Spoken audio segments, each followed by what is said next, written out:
Disappearing grocery stores are creating food deserts in Northwest Jacksonville, and city council members say they have a way to stop it. So this follows news that 2 more Harvey's grocery stores are closing due to bankruptcy, and there are no concrete plans to replace them. First Coast News' Julia Janae took to the streets of Jacksonville to get a closer look at the impact.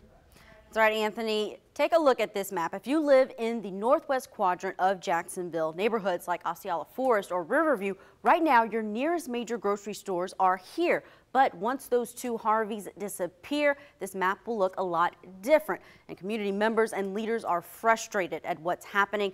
I took a walk to see what hunger looks like when those supermarkets are scarce. With the announced closings of Harvey's supermarkets on Dunn Avenue and Edgewood Avenue, those without reliable transportation are faced with a nearly impossible challenge. One of the next nearest major sources of fresh food is here on 48th and Main Streets. My photographer Philip Smith and I hit the road to test the distance. I just picked up 9 items, not enough to feed a whole family, but enough to kind of get you through the week. Popsicles, ice cream, meat, fruit. What I've got ahead of me is a 7-mile walk.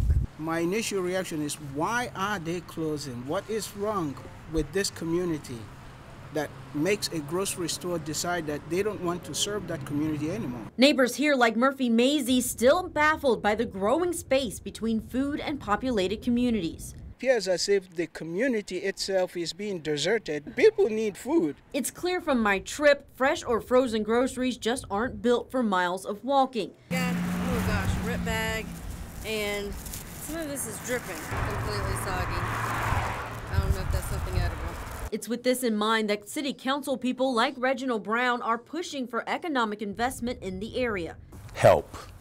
This is what they're saying. They deserve more, they deserve better. A bill filed with city council creates financial incentives to attract grocery stores to the area.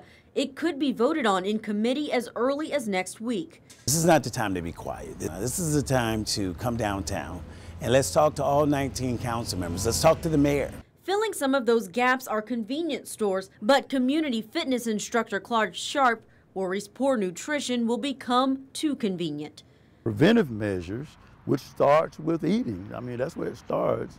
You know, we get into, rather than having a $4,000 medical bill, now we got a $400,000 medical bill. And what's available is unacceptable. Now, as difficult as walking for hours with your groceries is, folks I talked to today say they're not worried about people trying to make that trek because they don't think they will just for fresh food, and they say that is the problem. For now, reporting on your side, Julia Janae, First Coast News. Anthony, back to you. Julia, very interesting. Thank you for showing us that.